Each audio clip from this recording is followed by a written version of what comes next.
Hi, and welcome to the Byzantine music lessons from the Church of Saint Nectarios in London, Battersea. My name is Alex Isaacidis, and I have been a chanter at the Church of Saint Nectarios since 2008. These lessons, or I should better say classes, are free and are run on a weekly basis, and the purpose is to introduce non-Greek speakers of not only ours but the wider community to what is known as Byzantine music. The classes are run in the form of a virtual classroom where anyone can attend and have the opportunity to ask questions on the theory and its practice. In preparing these classes, I've drawn inspiration from other teachers online, such as Paris Gounas, who via the TV channel 4E offers online lessons, albeit in Greek. Links for these can be found in the description below. Allow me to start with a definition of Byzantine music as it is provided by the following book. This book is from Yannis Margaziotis, Θεωρητικό Byzantinής Εκκλησιαστικής Μουσικής. This is the book on theory for Byzantine music. This book is used by music schools in Greece as it forms part of the curriculum for Byzantine music. In the introduction, the author here mentions some things about music and then goes a little bit into the definition of Byzantine music. As such, because it is written in Greek, I will only provide you with a rough translation. And it starts by mentioning that music is both an art and a science, and by using musical notes, it serves the purpose of expressing ideas and feelings as well as attributing poetic concepts. It does this by the relevant combination of these musical notes. Ecclesiastical music lends itself specifically for the expression of religious sentiment, that of love and gratefulness towards God, of faith, hope, and thankfulness towards the Creator. This music that has formed under such a system of sacred character within the Christian spirit is known as Byzantine music. It was named as such because it was developed during the Byzantine era, though I should add that its history is longer because its roots are found in ancient Greece. So that's the definition from the book on theory. There is also a Wikipedia entry which you can find on the relevant wiki page. I'll just put it up here for a short while. But it basically says the same thing. I should also add that Byzantine music, although yes, it is an art and it is a science, and we will see that further in our lessons, that should not distract us from the fact that essentially it is a form of prayer, that what we are doing when we are singing, we are praying. Let me begin by briefly contrasting the differences in notation between classical or Western music and Byzantine music.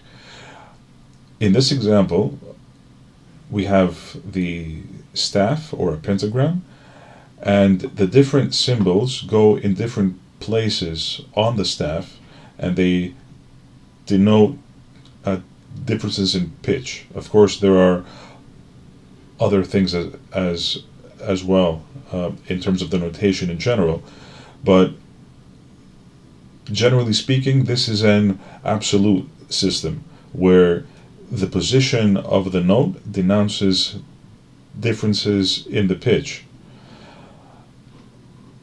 In Byzantine music, it's a little bit different. There we have a relative system. We have the first note that is given, let's say, over here, And then we have a series of symbols. And each of these symbols and a combination of the symbols, this is what gives us differences in terms of pitch. So we start with one note here, and then as the melody, or I should say as the musical notation shows us, we have different characters, and these different characters indicate how much we are going to change the pitch, or perhaps better said, how many notes we are going to shift in every syllable. And now I think we can move on to the notes. Before we do that, there is a link in the video description. That is a link to a Google Drive that contains the following two folders. One is in Greek, but the other one, and the one that we will be using material from, this is in English. And this has quite a few things. Oops. This has a few PDFs that I've sourced from the internet. These were all free. I just Googled them. And there seems to be enough material here, which is also very good, and it will help us get started. One book that stood out a little bit more than the others is this one here, Byzantine Music Simplified. But the other ones are really good as well, and we will be using all of them in some form. But I found this one to be relatively straightforward and easy to read. So I think, at least for a beginning, this looks to be a very good candidate. And we can start by mentioning that, just like in Western music, we have the alphabet, or alphabet notes, A, B, C. Sometimes you might know them as Do, Re, Mi, but it's the same thing. It's just different names for notes. And just like we have A, B, C, in Greek we have Alpha, Vita, Gamma, etc. Over here on page 4, there is a description of what the notes are, and you'll see here it's also in both Greek and in English, the Greek notes and the English notes. So it starts with ni, pa, vu, ga, di, ke, zo. Now, if you're wondering how do these tie to the Greek alphabet, if you look a little bit closely, you will see the A here, you'll see the, or I should say alpha here. Here you have the Vita, here you have the Gamma, Delta, Epsilon, and also Zeta, and also Eta, so that things are a little bit easier. What they've done, they've also had to add consonants or vowels where there weren't any. And the best way to visualize that is perhaps using paint here, just to give you a little bit of a text box. Let's see if this works. And the idea is that, let me change to the Greek keyboard, and I can write the alphabet as such. Oops. Alpha, Vita, Gamma, Delta, Epsilon, Zeta, Eta. And I think we can stop here. And the way that the notes are formed from the alphabet, you have Pa, then you have Vu, you have Ga, Di, Ke, Zo, and you have Ni. And with the 7 first letters of the alphabet, we have enough notes here so that we have a full scale. If we start with Ni here and use that as a start and as a finish, we have 8 full notes for one so-called octave. And if you can't remember what the Greek pronunciation is, do not worry. As we've seen, it is over here as well. Mi, pa, vu, ra, di, ke, zo. And then again it gets repeated. And by convention, instead of starting with the character alpha or the note pa, we start with the note ni. And when we combine notes, we have a scale. So if we have the 7 notes, and if we add the 8th one, so if you look at it in Greek over here, which is the same thing that we wrote before, so we go ni, pa, vu, ga, di, ke, zo, ni.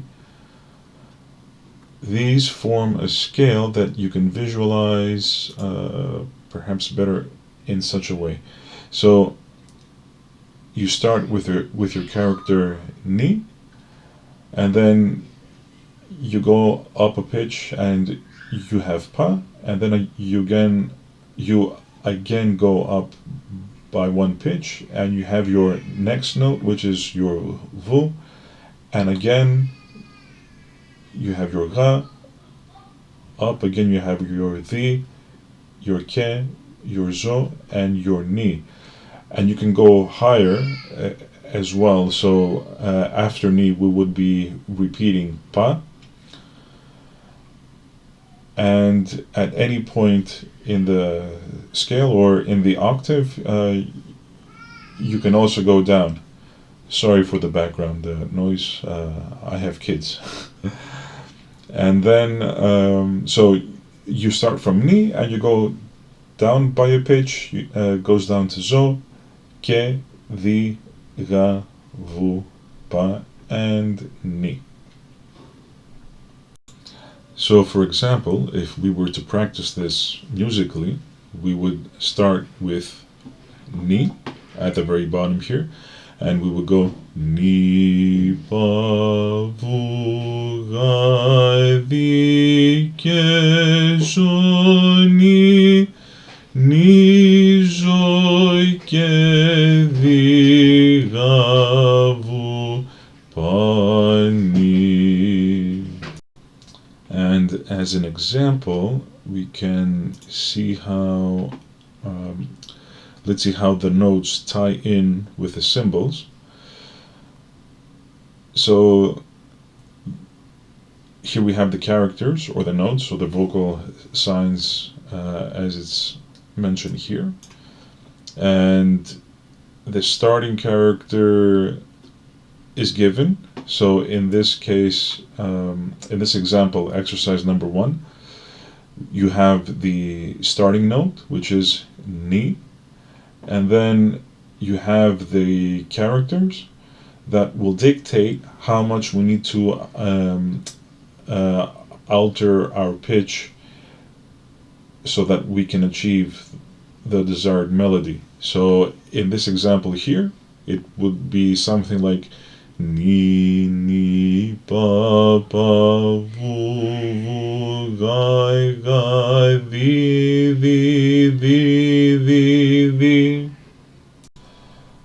Before moving on, I wanted to mention that there's another way of visualizing the scale.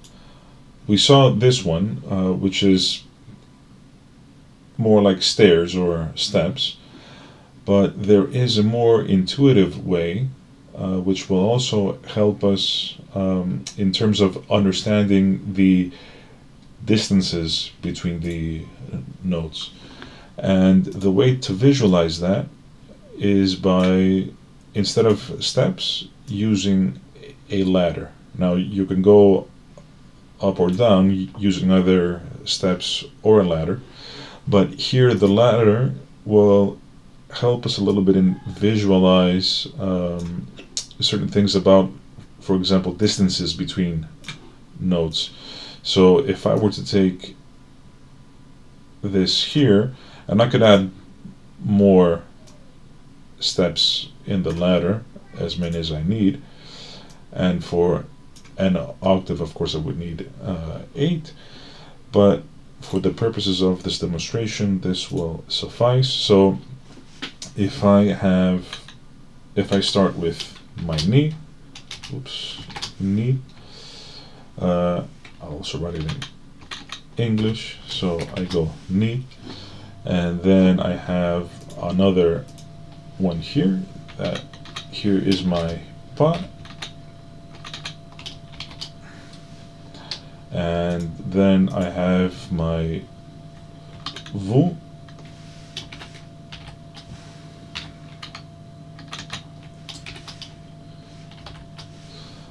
and here I'll have my ra. Now, it's important to bear in mind that depending on what we are singing, because we have different scales, we will have different distances between the notes. So I might go ni pa vu ga vi, etc. But there might be cases where I might have to go a little bit, not intended. Like if I start with, for example, pa, and I have pa vu ga, and then here, let's say my v would be here.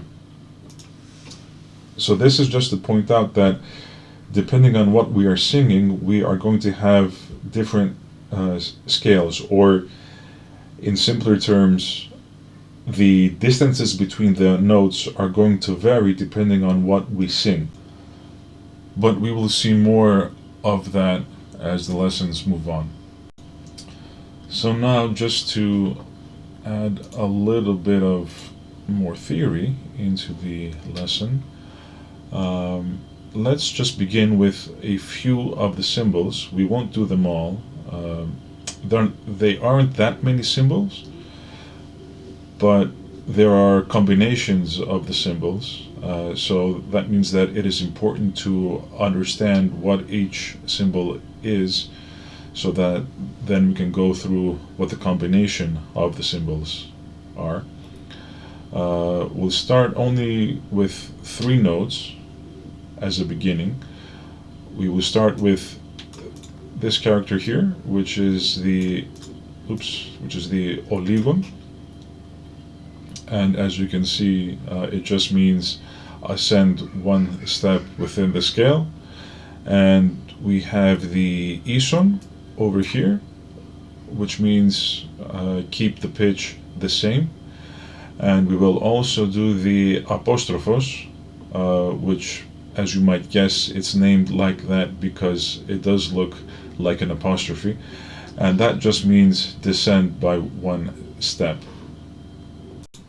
So going back to exercise 1, things might make a little bit more sense now. So if I give you the beginning, so here we are given the first note, so we start with ni, then we have this character here, which is the ison, which basically means repeat the same note, which was ni, and that's why we have ni here. The same again, we have another ison, but then we have an oligon here. We saw this a little bit further up. Here's our oligon, and it means ascend by 1 step. So that's why we have ni, and then we go pa, and then again pa, and then another oligon here, vu, and then our ison here, which repeats the previous note, which was vu. That's why we have vu, and then another oligon, ga, ison, ga, oligon, di, ison, di, ison, di, ison, di, ison, di. And here we have our first exercise, where It's giving us the first note, and with the characters that we've learned, we are able to finish the first exercise. And just to recap of what we've learned today, we have our notes: mi, pa, vu, ga, di, ke, zo, and these notes form our scale. We have, actually there's a good visualization of the scale I have over here. You can go to this PDF here, Byzantine Music Theory Exercise Book. Let me see if I can open it. And over here we see there's a combination of both the steps and the ladder. Here you have it both ways. Don't worry yet about what these numbers mean. We will go through them. But here's a good example of the scale in both forms, as steps and as a ladder. And here we have the characters. We've seen the oligon, we've seen the ison, and we've seen the apostrophos. We will be ready for more in our next lessons. Thank you.